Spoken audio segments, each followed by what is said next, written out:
Why, hello everybody. Welcome inside the tap room. I want to thank everybody who's here to watch, who's here to listen.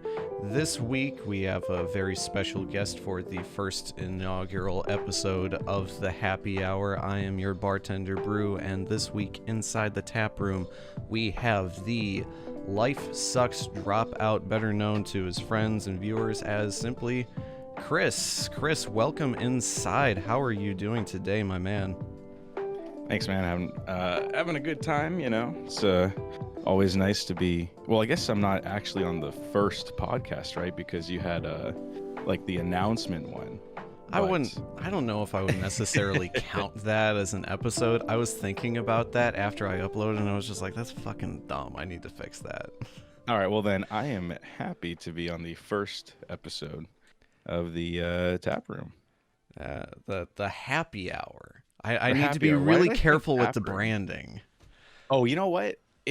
Why did I think tap room? What's going on with me today? There's so much about my branding that's all about being a bar. I get it confused too, and it's my fucking shit.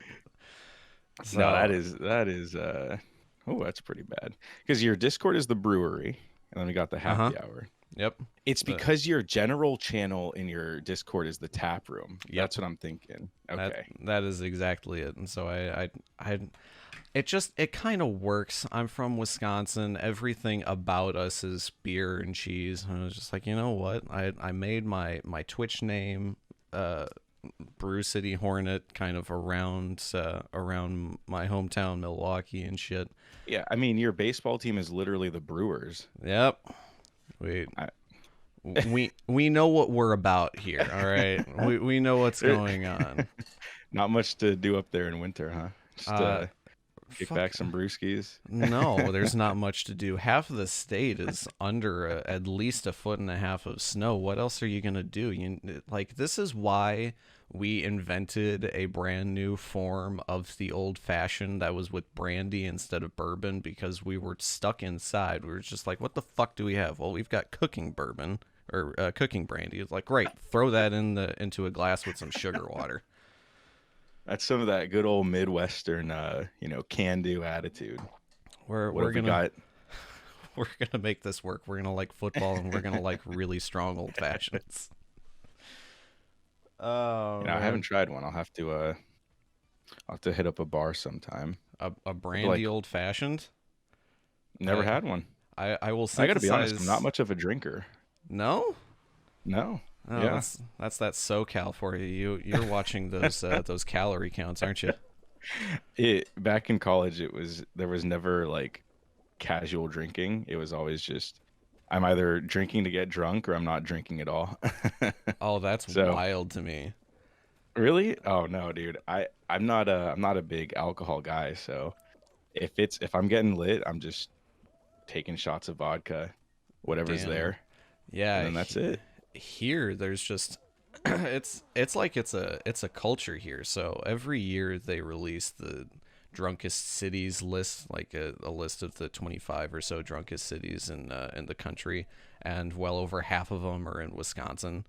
Like it's just a part of what we do. So okay, hold on, I gotta Google this. drunkest cities in the U.S. Oh yeah, it says Wisconsin is home to 12 of the nation's top 20 drunkest cities. Okay, that's right. We have to have pride in who we are. So top 4 are all Wisconsin. Well done. Damn right. Hang on. Where's Milwaukee on that list? Milwaukee is 17th. Wow. Oh shit, we're lagging behind. Appleton, I know. Wisconsin is first. Yeah, I'm not surprised. I will tell you right now, Appleton is a toilet. Okay. So it's really all there is there. It sucks. Any listeners in Appleton? I do not apologize Sorry, for man. that. Chris will. I stand by what I said. Yeah, casual drinking is just a thing in Wisconsin. Like when I turned 22, I had a friend over who he went too hard with parties, and he stopped drinking. I think when he was 26 or something like that. And he said, you know, now that you're this age, I can finally make this joke because you're gonna get it, actually. And all that I can say is once I turned 22, the experience that I had was you would go to a party after drinking at home for a while, and you go out there, and all that you're thinking of is, why the fuck do people drink with other people around? This is no way to live. And Yeah. I sat there thinking, like, there's no way this is true. And sure as shit, like a week later, I'm out at a bar and like, this is dog shit. What the fuck are people doing with their lives? I can kind of relate, dude. My 21st birthday, I went really hard, Oh and God. like I was it was like I didn't sleep that night. It's like 9 a.m. I'm in a Denny's, and I go, you know what? I think I'm done. Like, you know what? I think I'm out. Yeah, So I haven't been out drinking. I've been drinking with like friends at a kickback or something, like yeah. 5 or 6 people, but yeah, I haven't gone to like a party or a bar in a while. Yeah, I've gone to three house parties in my life, and at the second one, I went with my brother. We were the only two legal age people there, and we just looked at each other and just looked out at the sea of, to us, what was just drunk toddlers. Like, I why feel like do I feel like if you're ever the oldest person at a party, it's time to leave that party. it's time to just get the fuck out of there. It's time to just dip. It was a coworker's housewarming party, and we're like, oh yeah, we can support our coworker, and we were there for half an hour, and we were just like, yeah, this is fucking. He knows that we were here. We're good, right? Yeah, we're good. We just Yeah, left. listen, you take a picture or two, right? You make one really good joke, that way you can bring it up later if need be, and then you're free to go. I Oh think that's man, just the perfect way to party. did you hear what Bruce said at the party yesterday? Yeah, I heard what Bruce said. Oh, it was so great. Did you enjoy the party, Bruce? It's like, yeah, it was Yeah, fucking. dude, check Instagram, man. I put the picture of us up on there. that Yeah, this is somebody who is clearly speaking from being the oldest person at a house party. it's all about making your presence known, and then you're free to go, See that right? this is Because here's the thing: everyone's gonna get so drunk that they're not even gonna remember, right? So you have some photo evidence.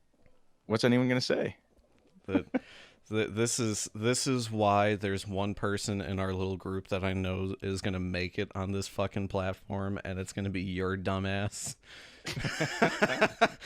I'm certainly not going to be the one to do it. I am way too lazy, but you're over here. You know how to make your presence known. You've got a fucking set schedule, and here I am just like, oh, yeah, are you streaming today? No. No, I'm not. Yeah, we'll see. What Yeah, time are you thinking about? 7 p.m. Maybe. yeah. Might be tomorrow. It's funny you bring up schedule because going into the new year, one of the things that I thought about, well, actually, I already changed it, but I feel like the set schedule, at least what I was doing, was almost becoming too stressful, which I know sounds stupid because it's like I'm literally just sitting on my computer, like playing video games, right?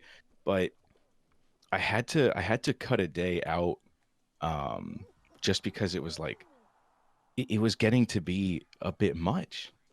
And so I don't know how these full-time streamers do like 8 or 9 hour days, 5 days a week. That's crazy to me. No, I totally get you. Like when I initially hit affiliate, one of the big things that I was doing, like I was watching at that time a genuinely stupid amount of Twitch because I wanted to absorb what other people were doing and like, okay, this is what worked for this guy, this is what worked for this guy, and so many of them they had a set schedule. And I was like, okay, I'm gonna set myself a schedule, and I went live every day for I think 2 weeks at 1 p.m. Central Time. I had everything planned out for that week, and it made my attitude towards streaming just so toxic. Oh yeah. Like you're sitting there, it's streaming and playing games. That's supposed to be an escape. It's supposed to be fun, and like when we're at our best as streamers, and what is when we're relaxed. And it's so hard to do that when you have a set schedule because you're thinking about a deadline. Like it becomes work. Yeah, exactly. And it's like, listen, it's fun, right? But and I realize that if I a schedule is it's sort of a double-edged sword for me because while it does stress me out a little bit, like there are days where I'm just not feeling it, it also sort of forces me to, you know, actually do something because the first time that I tried streaming, it was like three 3 years ago, and it was literally just like after work, I would stream for 2 hours on random days, and I was like, "This is so lame. This is stupid. I don't know why I would do this." And I was like, "I'm done here." And I then, yeah, I was like, "This is pointless. I'm not doing anything." You know, it's and so I think a schedule has sort of helped me, um, in that, yeah, it's pressure, but I feel like pressure isn't always necessarily bad, you know. yeah, it Um, it really depends, I think, on your personality. Like I have this feeling that you and I are both this really deadline driven type of person where if we are just supposed to do it of our own free will, we probably won't do it.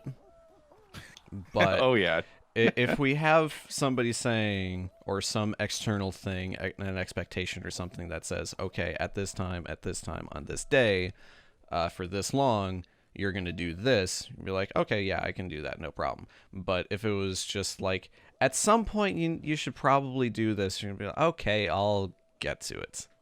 Maybe. yeah, exactly.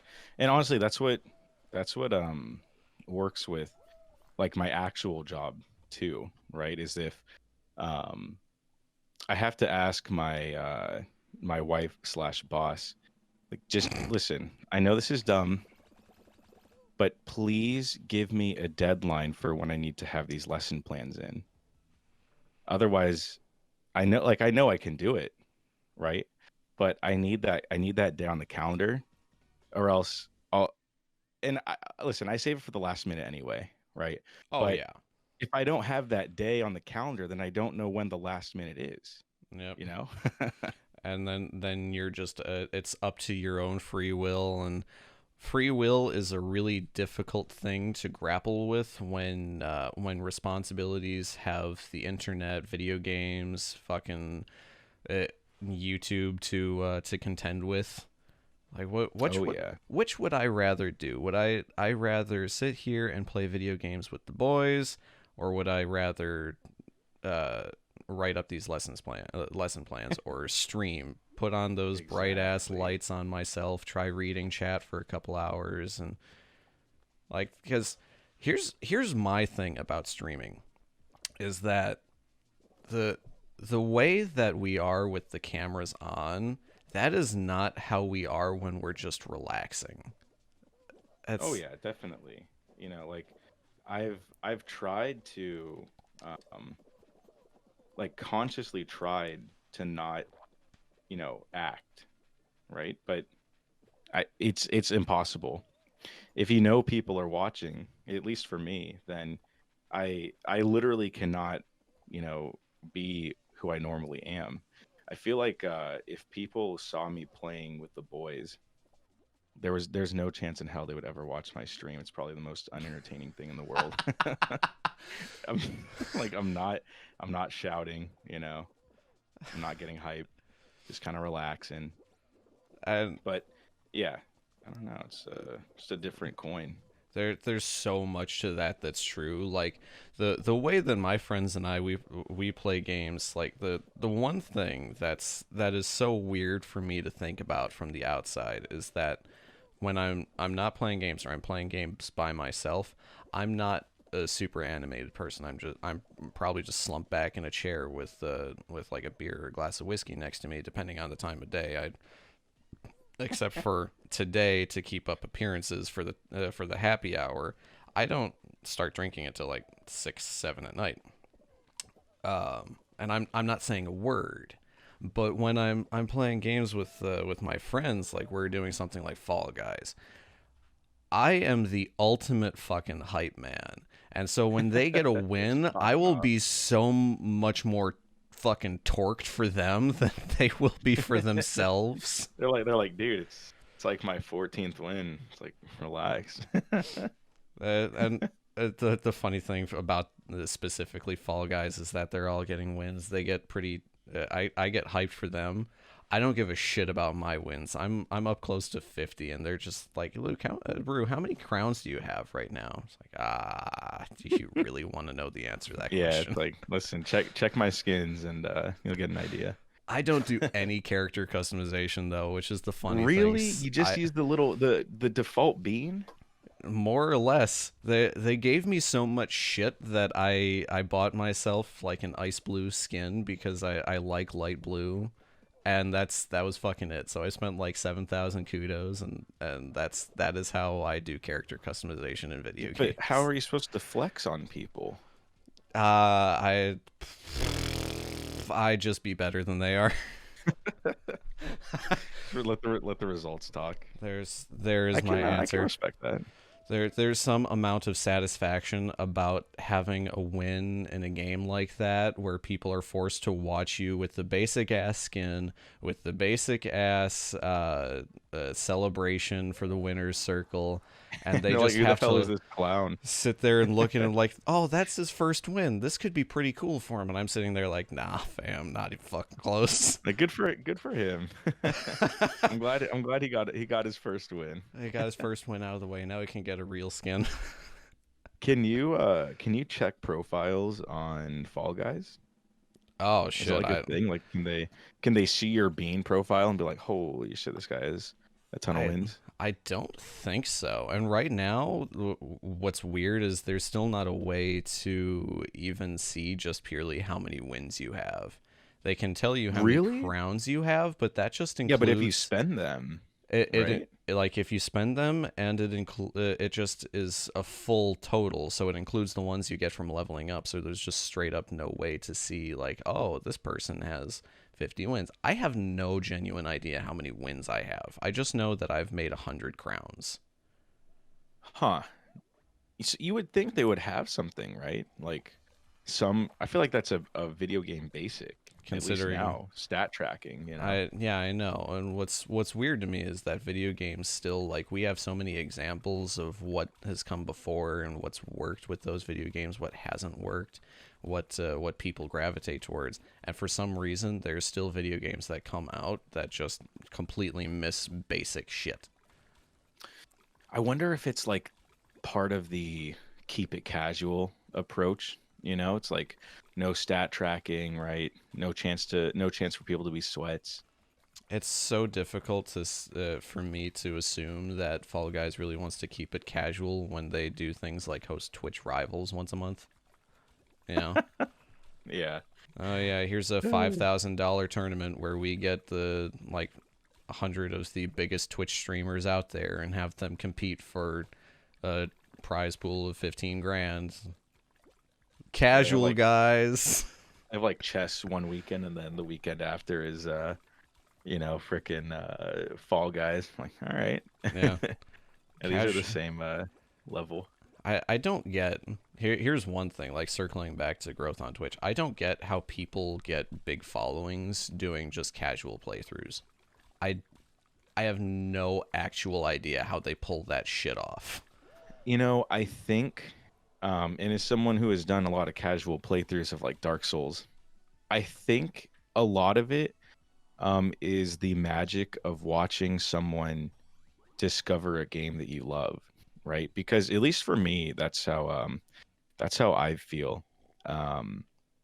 Like every once in a while, I'll look for someone who is playing Ocarina of Time or Majora's Mask, two of my favorite games of all time. And there'll be people doing like first playthroughs, and it's really fun watching them, play through the game, because sure, they're not great at it. Like I'm not great at Dark Souls, but I think there is some genuine magic in watching someone go through a puzzle that you solved, do it a different way. Like one of my favorite things to watch on Twitch is Sherabro now, right? Sheridan. He has these the third iteration of the artist formerly known as Sheridan. Shout outs twitch.tv/Sherabro. But one of my favorite things is watching him play Breath of the Wild, because he'll come to a problem, and he'll discover the weirdest way to solve it, right? Like, at the I think it's in the Great Plateau, there's like this snow place, right? And it's like you have to figure out how to get through it. So um some people have a torch with fire, right? And you walk through it. I think what Sheridan did though is he just made a bunch of food with fire Yep. resistance and just powered through. But when I played through that game, I was like, okay, there's got to be some fire, so I hunt for like a stick, and then I walk through with a stick and fire, and then I jump into the water and then I die. I'm like, well, okay, that sucks. So I think first playthroughs are really, I mean, it's not for everyone, but I do think it's fun to watch people go through something on their own and sort of discover things on their own too. Um, that's why I do some first playthroughs on my channel. Is I think it's fun watching chat mauled because you're doing something like an idiot, especially if you have no spoilers or like no backseat gaming. And then when you finally finish a puzzle, they're like, "You're such an idiot! Like all you had to do is this." I'm like, "Whoops, Yeah, that my that bad." is that's what I love and what I hate about doing first playthroughs. I'm gonna be doing the first playthrough on my channel pretty soon. It's gonna be God of War. 'Cause I'm used Ooh, to knowing precisely what's going on, and what you said is why I don't understand why people get popular with it, and it's because the only people that tend to watch a first playthrough are people like you and I who really like seeing somebody experience something that we like for a first time. So you're trying to appeal to a really specific audience, and yeah, like it's watching it's tough. Sheridan for me play Breath of the Wild was a fucking blast. Uh, if you are listening to this and you have no idea, let me just ask you, Chris, how many hours do you think I have in Breath of the Wild? Oh, probably like 1,000, two It's thousand. it's got to be bordering on Got to be up 2000. there. I bought the game in March. And here's the problem with tracking hours. I can't do it on my speedrun file. On my speedrun profile, they don't track the hours on it because I don't have Nintendo Online for it. Oh man. So I really have no idea, but I have put so many fucking hours in that game, and watching Sheridan play Breath of the Wild was an absolute blast because I was sitting there like, oh yeah, this puzzle even casually because I learned speedrun tricks right out of the fucking box. I was like, oh yeah, this shrine took me only about 30 seconds to figure out. It should only take him about the same, maybe 4 or 5 minutes, and he'll be on that same shrine for like a half an hour, and I'm just like, this is actually great. Oh yeah, and you're like, dude, it's like you want to type so badly, like all you have to do is this, you know. But it's really fun watching people like, turn the gears in their head and then come to their own solution. Yeah, I think that the thing about first playthroughs, if someone wants to grow on Twitch, and as a disclaimer, I'm coming with like the tiniest little bit of success, like the smallest little bit. What I've noticed over time is that when you start a game, and let's say like for Sekiro, for example, it took me, I streamed that game for maybe a month, right? And during that month, there were maybe like 7 or 8 viewers who were there just because of Sekiro, right? And because they like watching someone play it for the first time, and it's fun.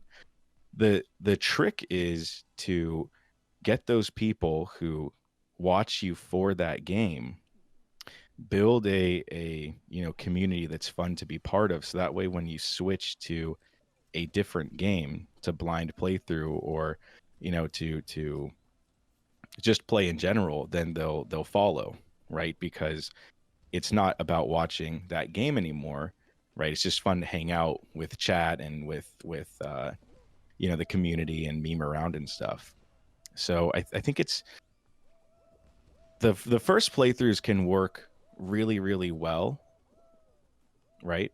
But you have to be willing to admit that, or accept, I guess, that when you finish that game, there might only be one person who follows. Yeah.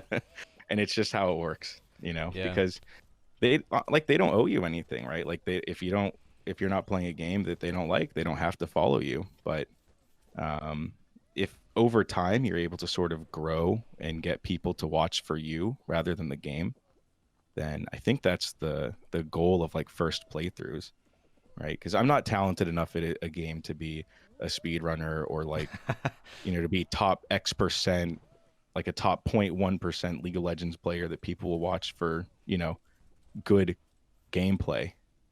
I Yeah. have to I have to do something different. At a certain point in time, there needs to be something that keeps people coming back. And I will say this about being somebody who streams a skill. Like I stream a skill, and I refuse to let myself be a speedrunning Twitch streamer. I won't let it happen because just flat out, compared to other speedrunners, I'm not that good. I put in the time, but there's always something that gets in the way of me being as successful as other speedrunners. Um, I and mean, you're pretty good, dude. Like, listen, what compared what to was your top 50, right? at one time I was top 50, but so many Yeah, people what have the been hell? grinding that game out that that that personal best speedrun, that PB that I had that was top 50, when I checked last week, was barely top 100. Okay, well, listen, top 100 is still really good. It is, but that's why I included the caveat of compared to other speedrunners. So when like Okay. Yeah. when you're trying to get big on Twitch, you need something, or grow on Twitch rather, because personally, I'm not trying to get big here. When you're trying to grow, you need something that people gravitate towards, and you need one of a few things. And you can correct me if I'm wrong. You need good looks, good talent, a unique skill set, and a unique personality. Yeah, I would agree. I think it's like, at least in my view, people will watch for the talent. Like Faker, for example, is like the Michael Jordan of League of Legends, right? Mm-hmm. He rarely talks on camera if he uses one. He rarely, if ever, interacts with chat, but he pulls like 30 to 40K viewers when he streams, and he doesn't do it on a schedule. He'll just like, no announcement, he'll just be on Twitch, and then boom, 40K people are watching him, right? You have to have that talent.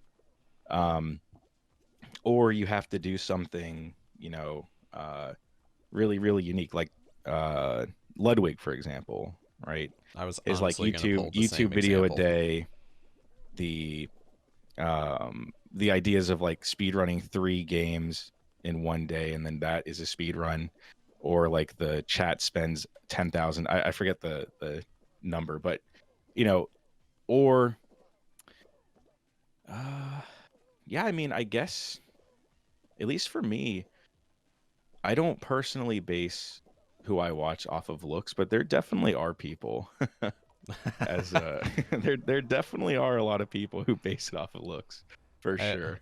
and we can say it objectively as two just very comfortable with our sexuality, hetero men. We brought up Ludwig. That's a very good looking man, He and is, I and I he's very charismatic too.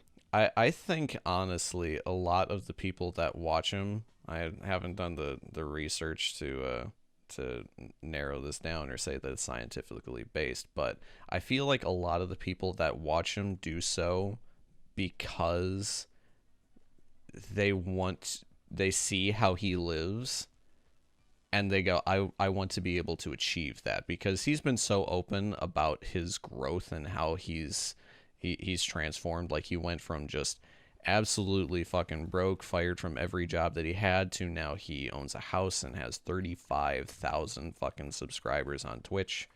If Yeah, this that's crazy. if this dickhead can do it, then so can I.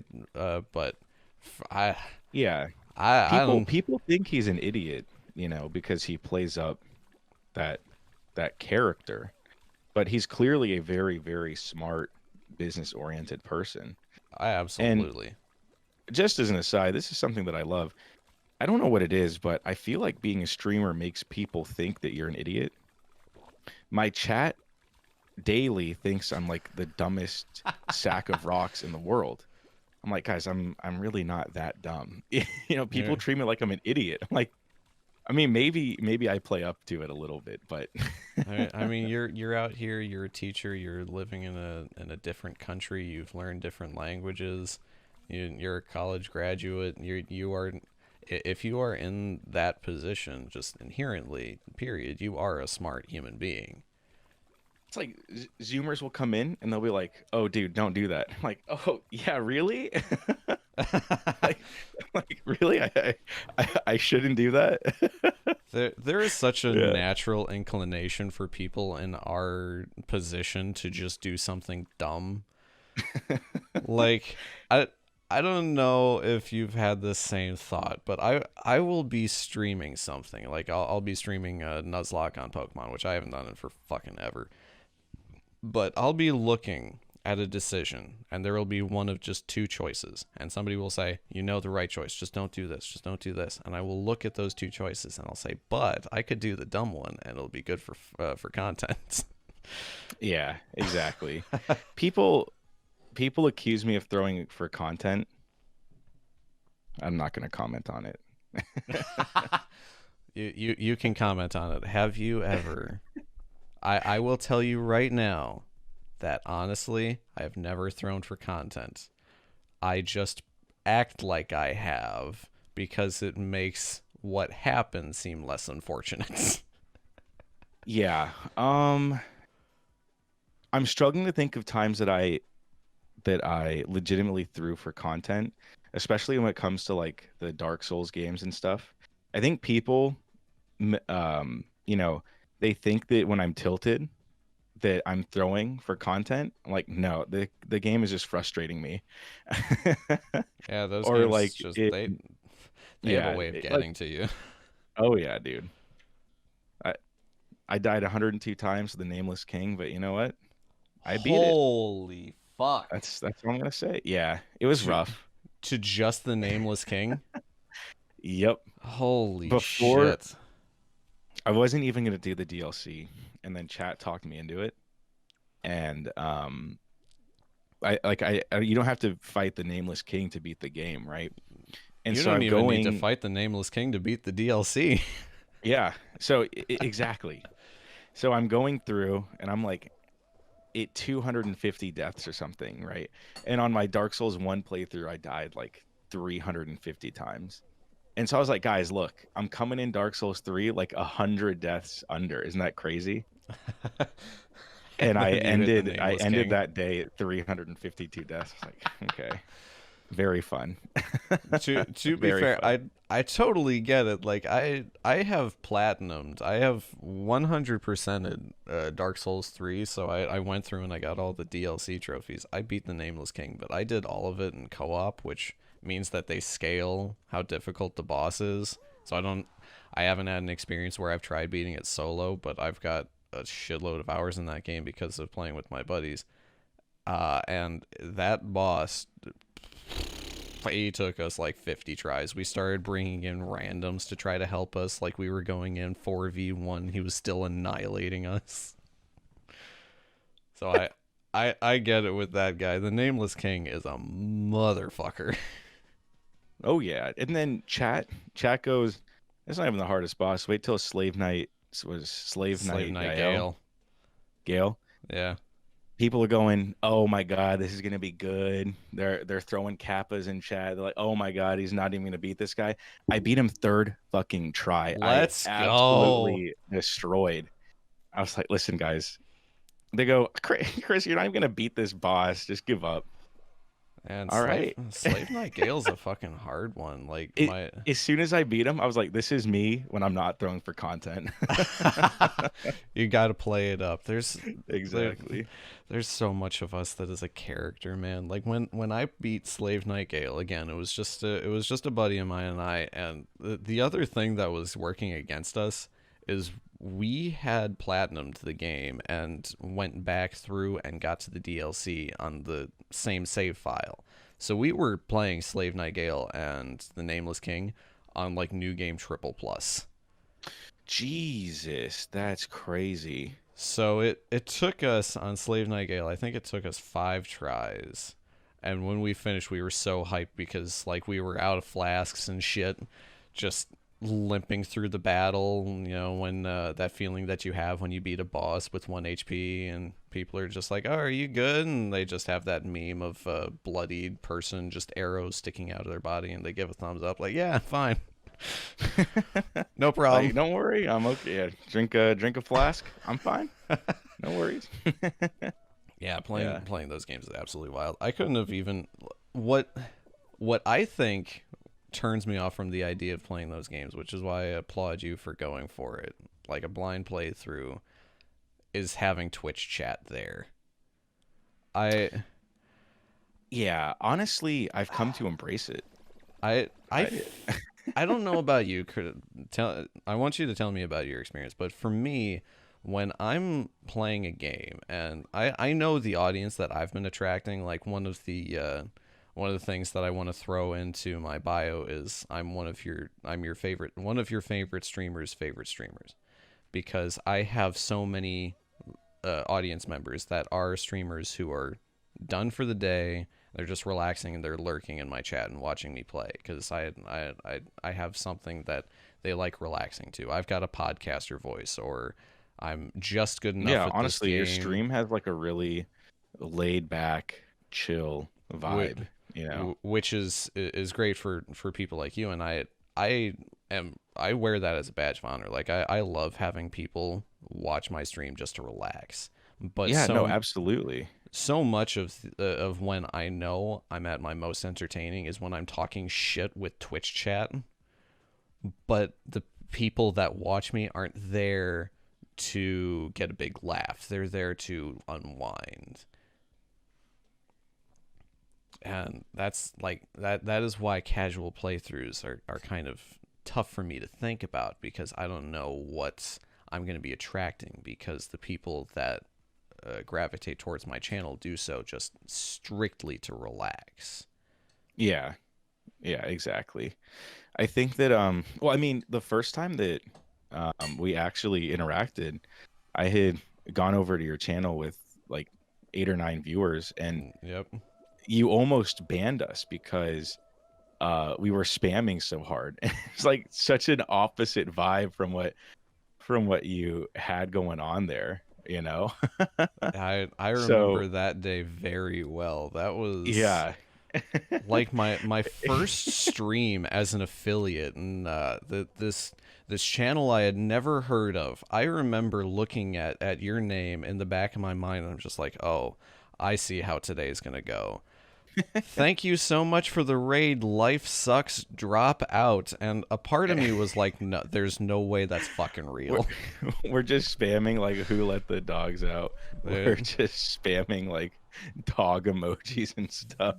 There were like, dog emojis, going on? copy pastas flying left and right, and I had no mods because I had like 4 average viewers at that point.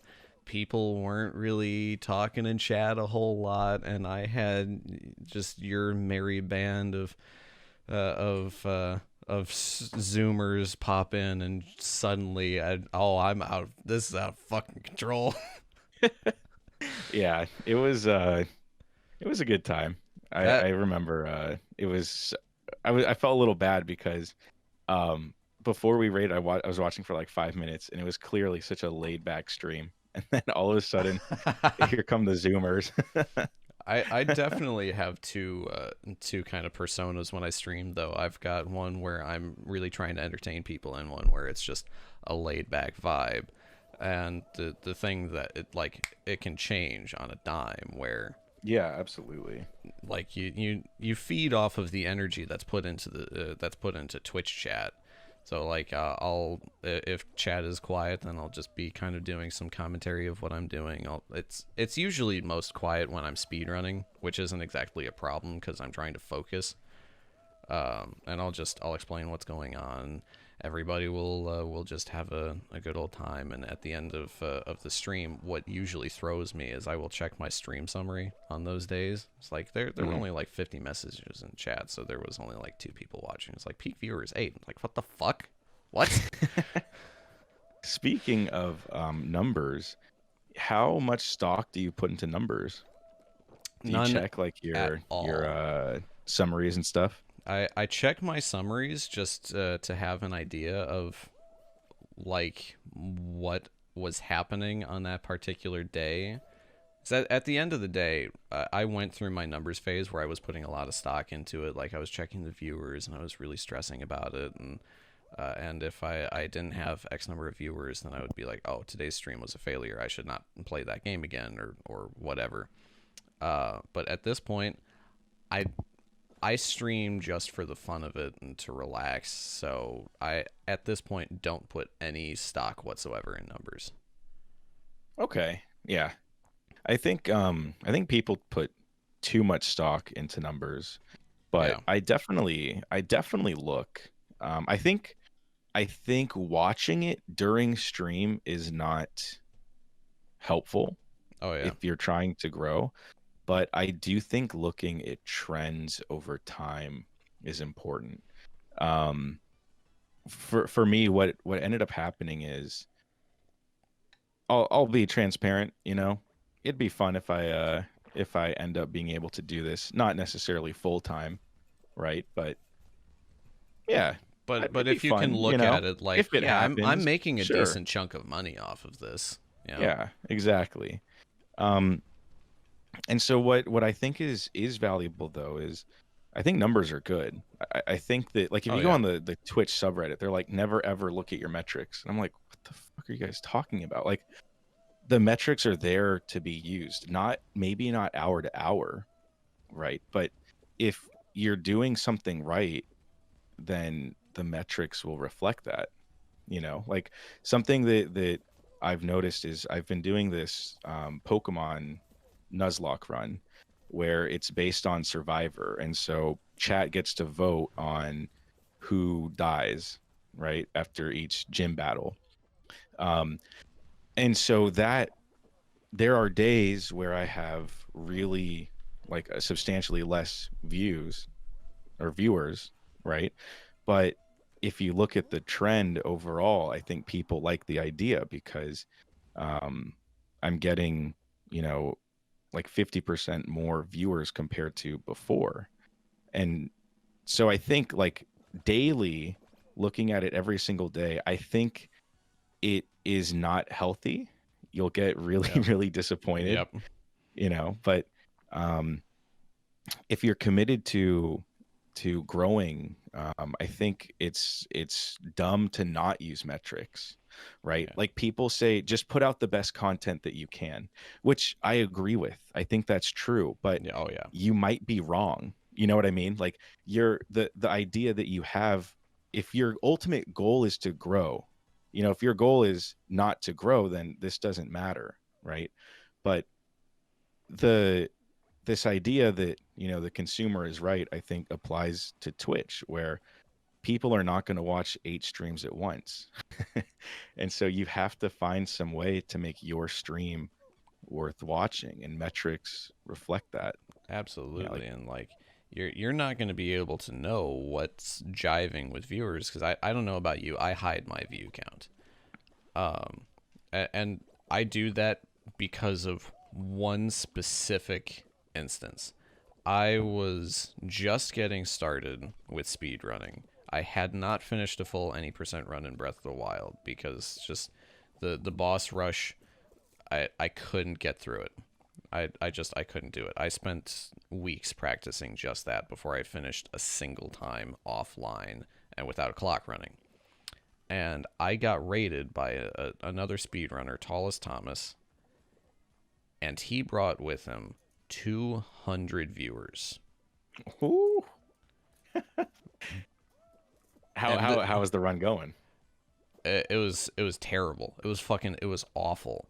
And this was the day that I started hiding my view count and I started putting less stock into into those metrics. And what was bugging me was in speedrunning. The speedrunning community, especially for Breath of the Wild, is really open. They are very forgiving and encouraging.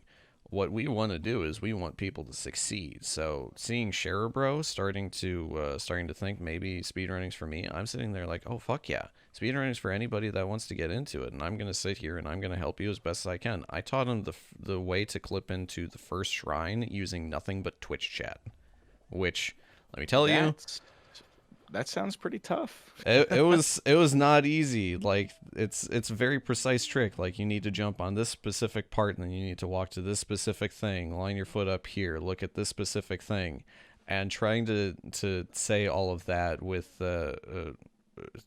other people trying to talk at the same time. Well, he wants to just get it done, get in the shrine, which is a cool enthusiasm, but it's like, hang on, speedrunning takes some patience. But what happened with this raid was, I don't know if you've experienced this, but anybody who was from a channel that raided but was a part of a raid before that brought them to that channel, they will not be able to talk in your chat. Really? They will be talking now again in the offline chat for the stream that they were initially from. So say I rated Sherabro and then Sherabro rated you. The viewers that were there from my chat, if they tried talking in your chat, they would just be talking in mine. And it's the dumbest thing that Twitch has done. So I had That's so weird. I didn't know that. I know. I had 200 viewers. I think peak was 222. And there was nobody talking in chat. I'm getting stressed out because like 200 viewers is Like, what's going on? it's a fuckload of people. My chat should be flying right now. I'm not getting any follows. Nobody's talking in chat. It's like, what the hell am I doing wrong? And I discovered that it was, it's because they physically couldn't. And That's just Twitch jank, man. I It's know, crazy. but for people who wouldn't be used to experiencing that, like if I got raided in that situation again, say I was sitting there with like 2,000 viewers because Point Crow raided somebody that I know, and then they raided me, I wouldn't think a goddamn thing of it, because like some people are gonna talk in chat, some people are gonna navigate their way over to my channel. That's who am I to say, but. Numbers are dangerous to look at every day because that can just sour your perspective about streaming, because streaming is supposed to be fun. Yeah, absolutely. If your goal is to grow, like you said, trying to put out the best content that you can is the way to go, and it's not always going to work, especially if you're just getting started. I think that it's easier to go from 100,000 followers to 1 million followers than it is to go from 1 to 100,000, even though there's a 900,000 difference.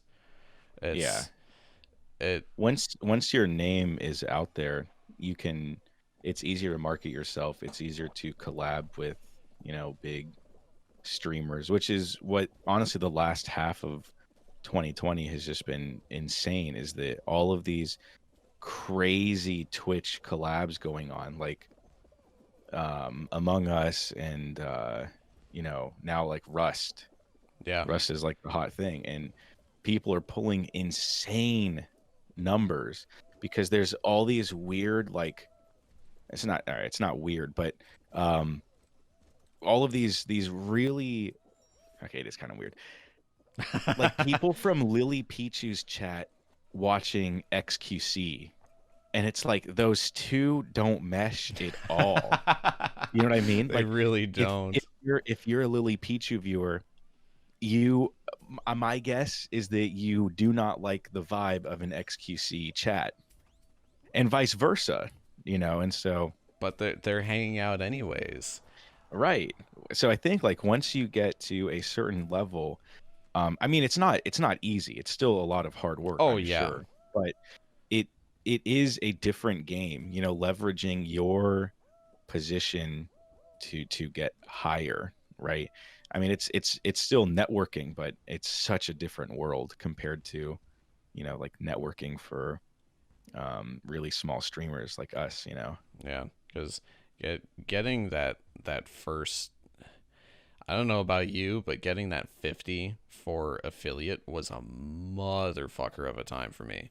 Like I was leveraging my Facebook friends, like just make an account. I don't need you to watch.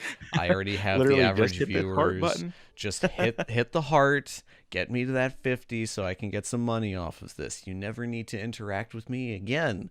Uh but like that first 50 was so goddamn hard, and I think that's probably the hardest for anybody that's trying to get to affiliate, because Oh yeah. you can get people that you know to watch, and like fucking you know this better than most people. uh in your average stream, how many people in your audience do you personally know? On an average day, I would say probably around 10 that I can say that I know in real life, you know. Yeah, 10 on a good day, maybe 15, like if no one's working. And this is, I think, probably the biggest piece of advice that I could give to anybody. What this man just said, you got 10 to 15 people that you personally know watching your stream. If you would not like have your friends and your family watching your stream, if you wouldn't share your stream with them, then you need to do something to fix that. You got to be able to get the people that like you already for you to watch your stream. If you can't do that, then you need to fix something, because growing on Twitch is hard enough as it is. Oh yeah. The best analogy that I've heard for growing online like that is it was from like 2006, 2007, when YouTube was just getting started. And one of the now bigger online animation comics, Zero Punctuation, said that growing on YouTube, and we can apply this for Twitch, for Facebook gaming, for YouTube Live, is like throwing a message in a bottle into a sea of messages in a bottle. So at any given time, there are thousands upon thousands of people that are streaming on Twitch, and there are dozens of people streaming just about every game that's out there. So Yeah. growing is just, it's standing out with 4 or 5 viewers is really fucking hard. Yeah, But absolutely. Um it's tough. I'm very lucky in a way. I'm not saying if I could, I would not want COVID to happen again. Absolutely not. But I will say, one of the funny things about COVID forcing everyone to work from home is that a ton of people who, I haven't talked to in years, right? I posted like the beauty pageant on Instagram or something, and um, people that I haven't talked to in like literally 8 years jump into chat. I'm like, holy shit, dude, how have you been? And then they stick around, and so they pull up chat when they're working from home, and um, I think that has really helped me. I think that people are afraid to tell friends and family they're streaming. I don't know why. yeah, I think there's maybe like some kind of stigma. I think what it is people don't want to look like that like a 12-year-old with an Instagram account spamming, Fortnite clips, begging people for viewers. But it doesn't necessarily have to be like that. You know what I mean? Like, just post that you're having an Animal Crossing beauty party or beauty pageant, and then boom, people are interested, right? Um, I think it's like a lot of things. If you're being genuine and you're being, sincere about wanting to show people cool stuff, like I don't post on Facebook or Instagram when I go live every single day. That I got to be honest, on a personal account, to me, that seems a little yikes. right. Because people want to hear about you, not about your stream.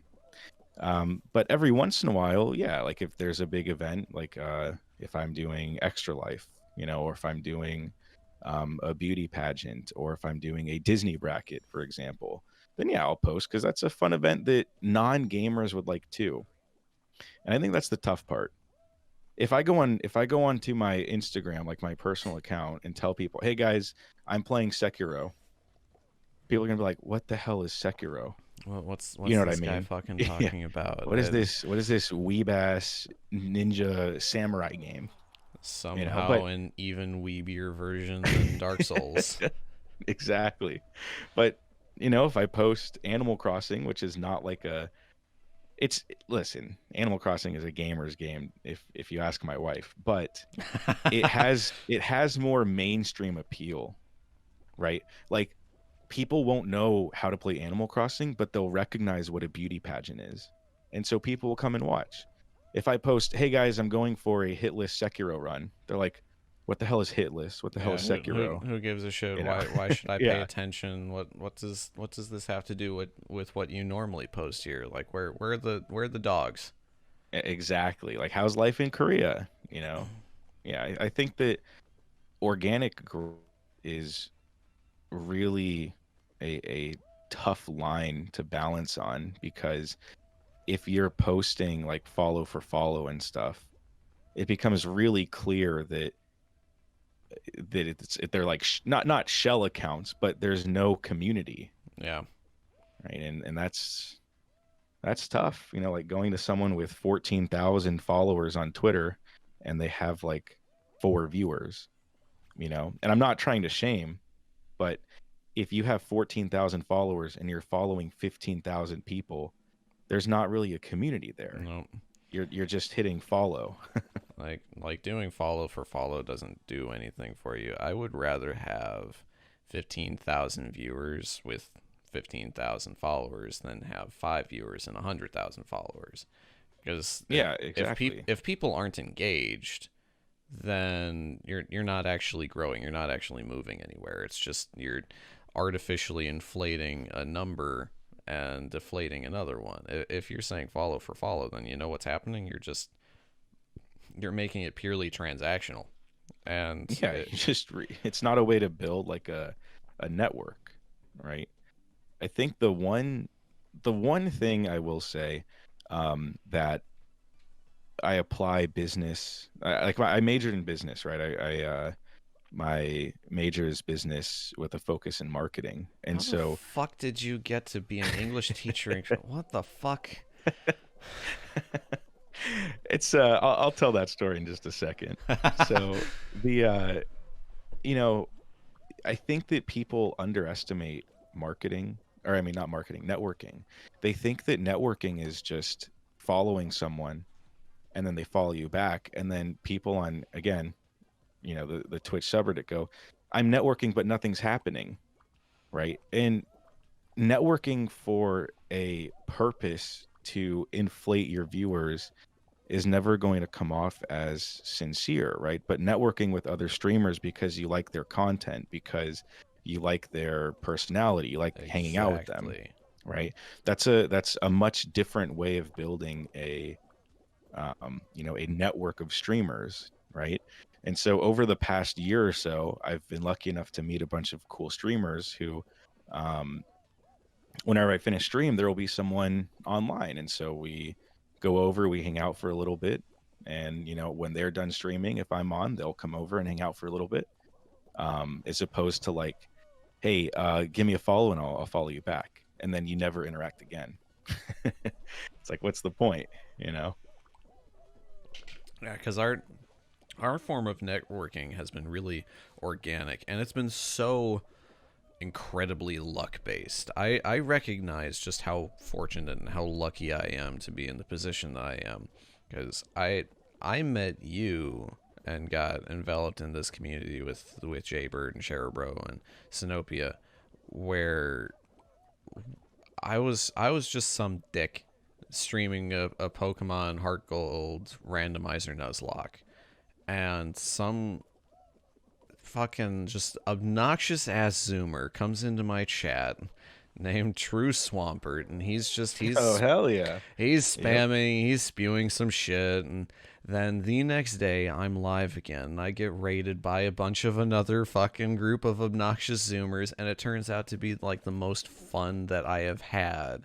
And I like I have gotten to know so many cool people because of that experience and been able to do so many cool things like our Wikipedia speedruns. We did that just kind of as a joke, but that was an objectively It fun was very fucking fun. stream. Yeah. Like Uh-huh. we are so lucky. There I would say that growing on Twitch is almost equal parts hard work and just good luck.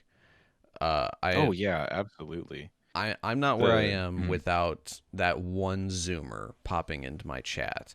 And I can say that just honestly my life is better because of it, because I've made some really good friends. I'm sitting here recording a podcast, the very first episode, now with the people that I've known from gaming for 10 years, but from the other Twitch streamer that I know and have gotten along with for about 7 months.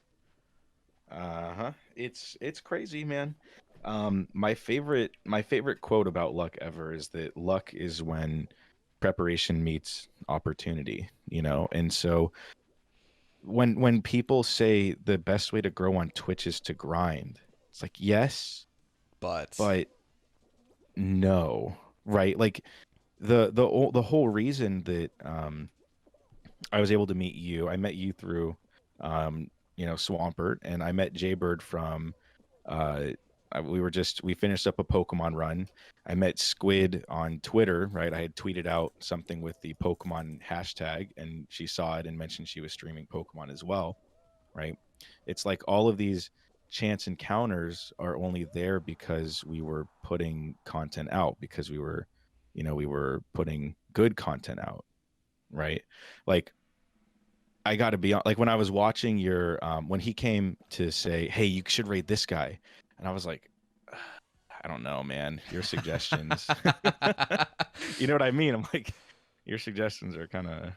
we, But we I checked out your stream for about 5 minutes. I liked the vibe, and I was like, this seems like a cool dude. So let's head on over.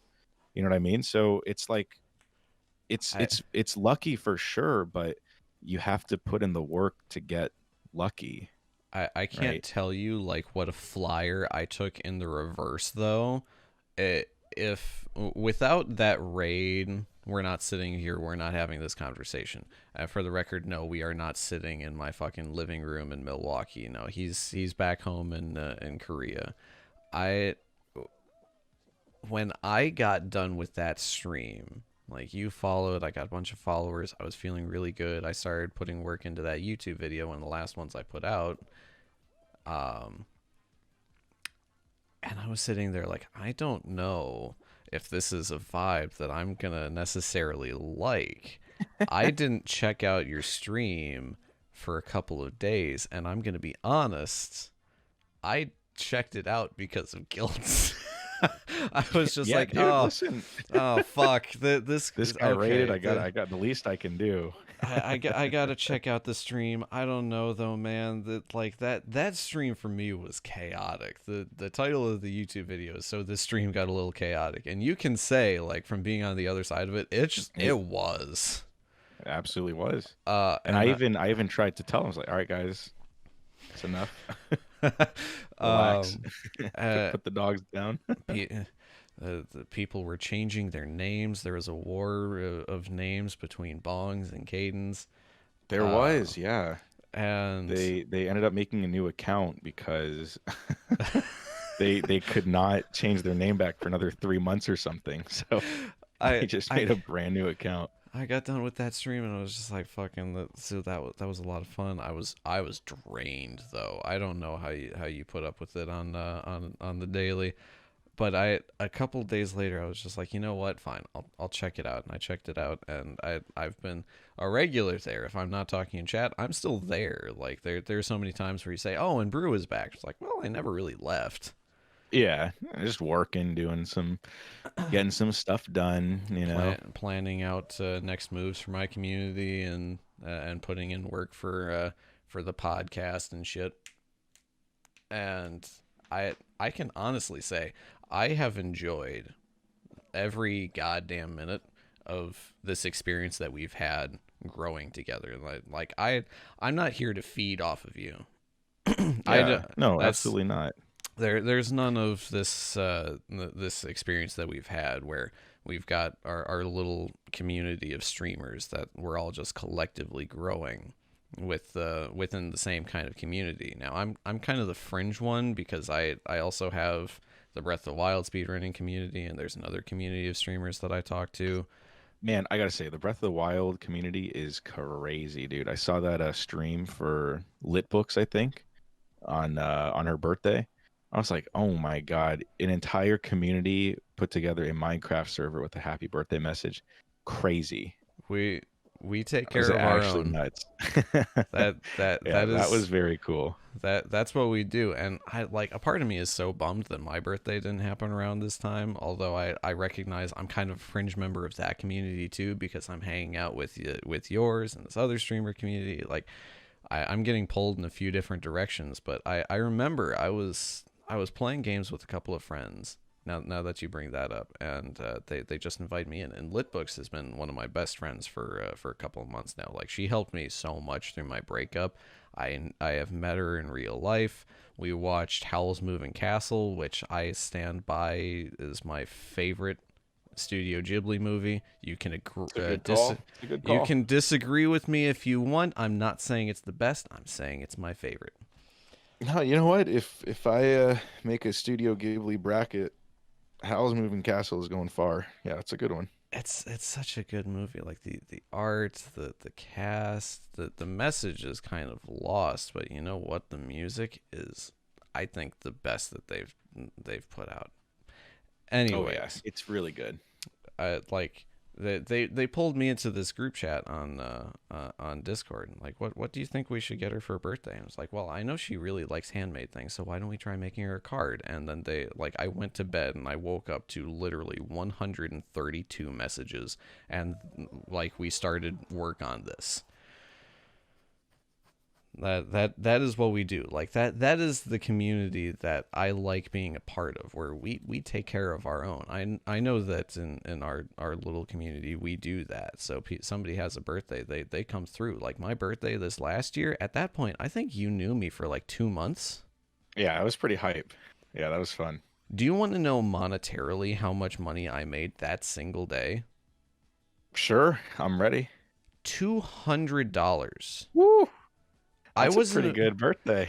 I was an affiliate for 2 months at that point, and you guys came in I on that day. I was just playing Pokemon. I was fucking relaxing. I was having a good day. I wasn't planning anything. Like, and you guys came in. There were bit donations. There were gift subs. There were subs.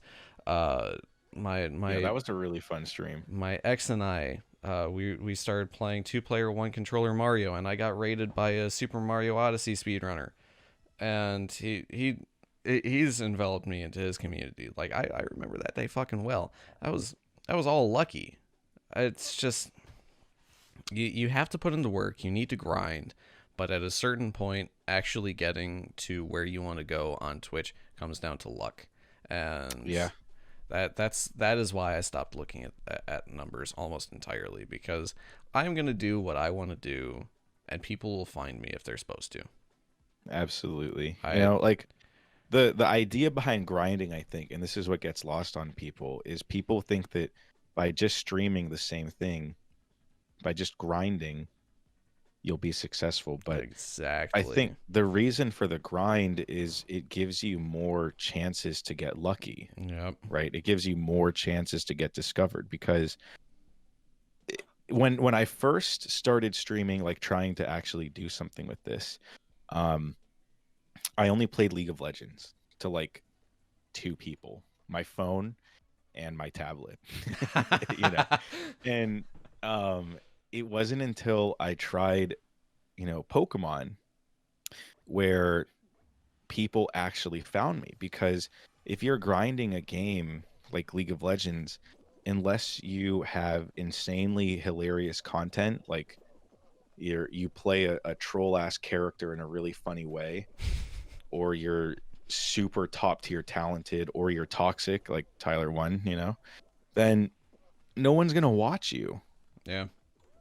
But with a game like Pokemon where you can do a first playthrough, there's no need to be um there's no need to be talented, right? And so that's how I met like Cloud, for example. Cloud was, I think, one of my first like regulars, so to speak, and He we've ended up becoming really good friends. And he so it's was been he's talked about that a lot. I'm gonna fucking out him right now. I'm gonna narc on our boy Cloud here. He's come into my chat. We both know that you're not there. I'm doing my own thing. You're not chatting, or he's looked at chat logs and shit like that. And he will say, yeah, I remember finding Chris. Like, I found him. He wasn't averaging many viewers, and like he feels so much a part of that community. He takes a lot of pride in having watched you grow from more or less nothing. yeah, I mean, honestly though, he is a big part of it. He's done a lot of art. He stayed up all 24 hours for the 24-hour stream. That was Which was crazy. crazy. Yeah, I absolutely. fucking Yeah, I Cloud is couldn't. I tried my best for that one. I made it to about when you were starting Left 4 Dead, and I was like, "Holy fuck, how are you gotta doing sleep. this?" I couldn't do it. Yeah, Cloud is a big part of the community. Um, yeah, and it's just stories like that, like Caden came in, and then there He's were a two people in chat, I'll and I'll so say this right now. I hope Caden listens this far in. Caden, you were a pain in the ass. I wouldn't have it any other fucking way. he is Zoomer Prime. He He's is the there. Zoomer that other Zoomers look to for inspiration. He's a pain in the ass, but there's a large part of him that he's still there, like every There's goddamn day. there is a lot of charm in his chaos. It's it's good chaos mostly. There, Mostly. he means well. Yeah, it does make it does make for entertainment, I will say. Absolutely. Yeah, he's a good kid. There's lots of stories like that where just people will stumble onto stream. Yep. We will form some type of connection, and then we're hanging out, Yeah. and it's fun.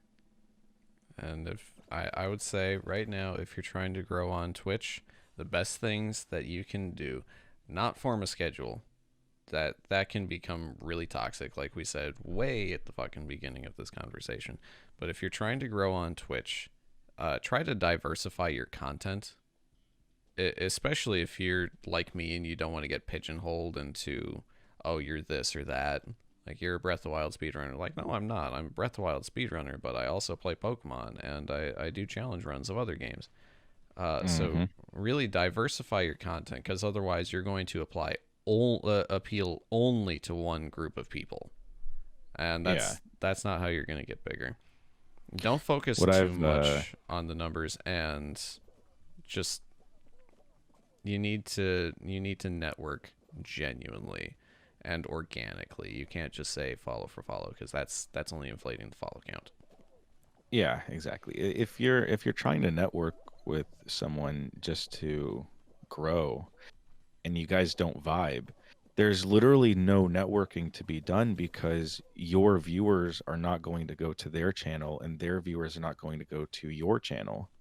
That sort of thing just isn't going to happen. And so that's why I very, very rarely take suggestions for raids, because if I don't know that person, if I haven't spoken to them or I haven't watched any of their stream, then there's it's not that there's no point, but if like you were to raid someone like XQC, for example, smaller, like a baby XQC, and your vibes don't fit, then there's no networking, because you're never going to talk again.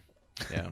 And honestly, I look at those situations as a raid lost. I am kind of careful about the people that I raid because I don't want to try to grow our community in a way that won't be beneficial.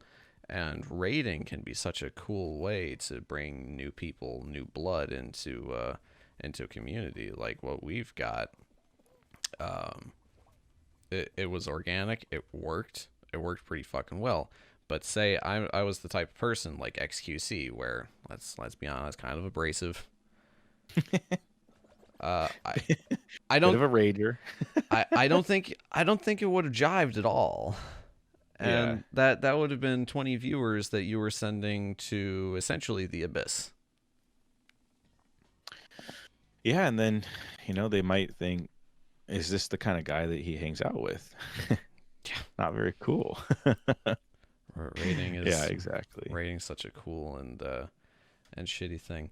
Now to finish up, we've been going for over an hour now. I do want to hear some of your personal story because here we are. You mentioned something that's just wild to me. You were a business major in college, and Yep. now you're a couple months younger than I Uh, am. You're living in Korea. You're from Southern California, and you are teaching English in a different country. yeah. So, when all right, so we'll start from college. And so I entered college as computer science because that's what my dad did, right? And when I was 17, I was like, I don't know what I want to do with my life. I like video games. Maybe I'll do computer science, right? So I do computer science for a year and I hated it. It was terrible. The the actual subject was pretty interesting, but I could not stand the people around me. No shade to computer science majors. Thank you guys for what you do, but y'all are Cheers to fucking you, weird. fuckers. Let me tell you. I'm just kidding, but You can be like it was controversial. It's okay. it was so much work to me and I was getting stressed out. So I was like, okay, let me try business. And so I take some business classes, right? I do my prereqs. I'm like, all right, it's time to pick a concentration. And I picked it based on um this professor that I loved. He's a really cool dude, and he was like the head of marketing at the school, like the head of the marketing department. And so I was like, all right, I'll sign up for marketing. All right. So then it comes time to it's the end of my sophomore year and I want to study abroad. Right. I was willing to take the student loan hit. And it came down to as a business student, this is why it sort of ties in. There were not a lot of options for business classes. And so my first goal is I wanted to study like in Europe. I wanted to hit up France, Italy, Paris, you know, um, uh, England. There was like a 12-week program, half in England, half in Paris. I was like, dude, I'm going to do that. It's going to be fun. It's going to be awesome. They don't offer any business classes. Mm, So my advisor is like, you can do it. You're just not going to get any credits to graduate. And I was like, what? Then why the hell am I going to pay all this? I might as well just vacation. It'll be like right. a third of the cost. So my choices come down to a university in Istanbul for business classes, a university in Italy, Tokyo University, and then a university in Seoul. And I wanted to go to Tokyo at first, as Tokyo has this like stereotype that it's this foreign place, cool vibe. I was a bit of a weeb, but the Tokyo cohort, salt, I can't. He was wearing a trench coat and fingerless gloves, and the whole group was just so unfun to be around. Oh fuck. Like, listen, there's nothing wrong with being interested in a culture. That's cool. But when that entire culture, and it's the same for any hobby, honestly, when that one thing becomes your identity, it's not appealing, you know. And so it would have been the same Exactly. thing. It would have been the same thing if it was someone, you know, like a sports fan where their entire life is built around one single team. It's not fun to interact with that person unless you also share those interests. Yeah, like when Um, somebody just forms their entire identity around, oh, I'm a Patriots fan, or oh, yeah, Lakers it's like and Lakers for being a life or some Patriots shit. fan. Being a Patriots fan is not a personality trait. I'm sorry, it's It's not. a part of your personality, but if you're Yeah. deriving a not insignificant amount of your entire Yeah. identity around liking this one thing, then you need to. We were talking about Uh, diversifying content. You need to diversify your fucking life. yep. So, um, I end up going to Seoul. Um, really fun, insane culture shock because I get off the bus. I had done like a 10-week Korean course, and I was like, okay, I can do this. I get off the bus and I immediately don't know how to say anything because you know, it was my first time flying internationally, first time going to a different country, and I land. I'm like, where the do I go? Fast forward 6 months later, it's like it was some of the best, you know, months of my life. It was super fun, met a ton of really cool people. And when I was there, I did this internship at a preschool. And I was like, hey, you know what? This is kind of cool. So I go back to the States. And then um, during my time there, I had applied for a summer or not a summer, a semester job at a school, like a middle school. And so I love it there. I love it there at this middle school. And so then I'm thinking, okay, why don't I try teaching for a career? I'm already locked into marketing though. It's too late to change because if I change, I would add another like, you know, 25K to student loans. And my idea is that you can become certified to be a teacher with as long as you have a bachelor's degree, Yeah, at least in California. yeah. Um, but while I was there, I had met Sky Teacher. So after I graduated college, I applied for a job as an English teacher at like an after school program. Do you know like Kumon or like those like after school learning places? I'm gonna be honest. I don't. I grew up with not very much money on the south side of Milwaukee, so I didn't. My after school program was the Super Nintendo and fucking Yoshi's Island and shit. Well, that is a lot of fun. I honestly, I'm kind of jealous. So Kumon is like this after school learning place, right? And basically you do like 4 hours of class there. Like you study for the SATs, you know, you study math, you study English. So I apply for like a program over in Korea, and so I get accepted. Um, and then after about 2 years, Sky Teacher and I started our own after school program, like our own business. And so we have a business number. We have a little business license thing. And so now I'm finally getting to use my marketing degree.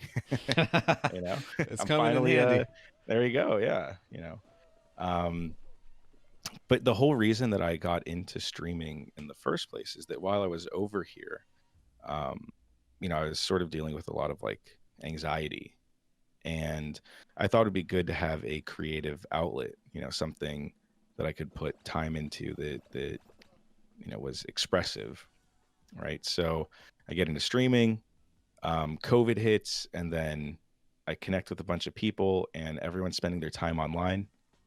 I got to be honest, I'm a little worried for when COVID goes away because I feel like my community is going to shrink. It's going to be super small. I think that every um, streamer that put on any amount of audience weight is going to be worried that once people start going outside, like, like guys, don't go back to work. the quarantine 15 that we all Yeah, put on the quarantine 15 viewers, those are all don't going go to go back to the away. office. Yeah. So it's been quite the journey. It's been an experience, but you know, it's been a lot of fun mostly.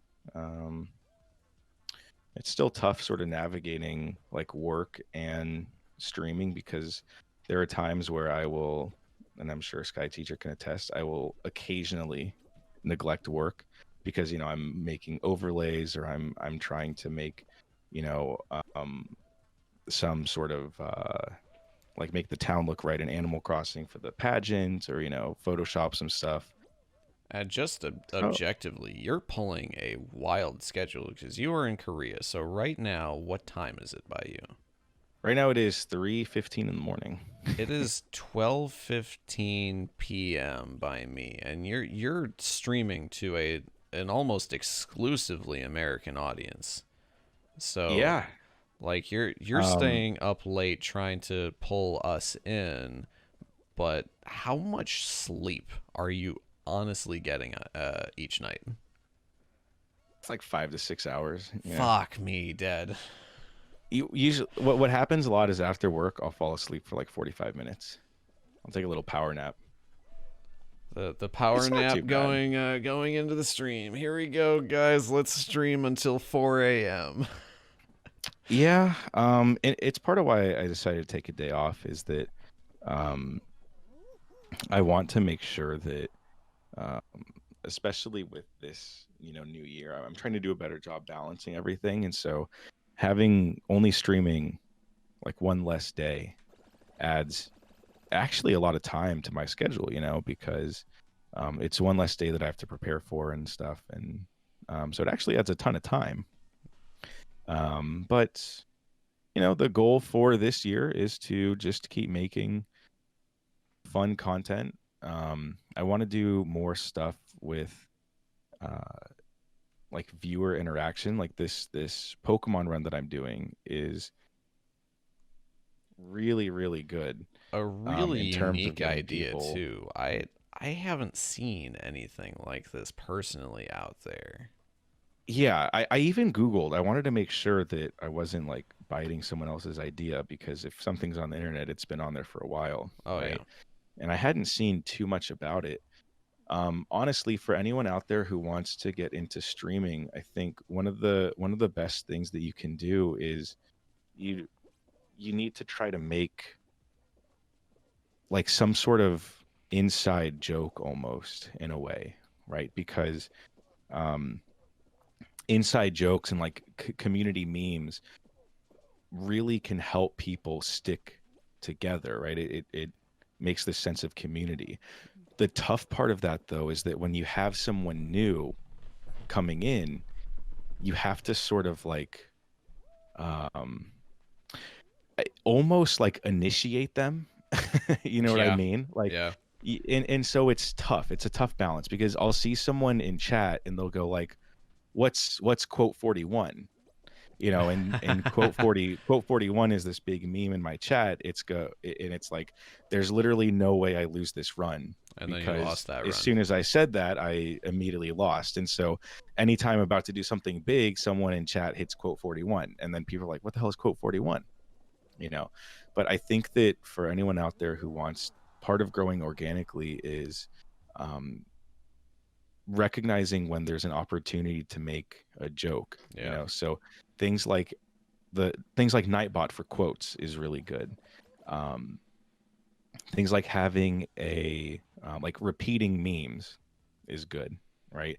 Some sort of catchphrase is good. Like, think about Ludwig. What does he always say? Boys, The the plan is plan simple. is simple. Today, we're gonna spend a stupid amount of money that you aren't gonna ever see in your fucking life. Exactly. And as soon as you hear those words, you go, "Oh, that's Ludwig. Ludwig." And Yeah. I don't know about you, but when I hear those words, immediately I'm hearing fucking don't count what you don't have. Yeah, exactly. And he sort of co-opted those words in that song into part of his identity. And um it's something I'm still working on, honestly. I feel like my branding is sort of lacking. And so one of my goals for this new year is to sort of solidify some sort of brand, right? Yeah. I'm not sure what it is yet. A logo, something I can base colors.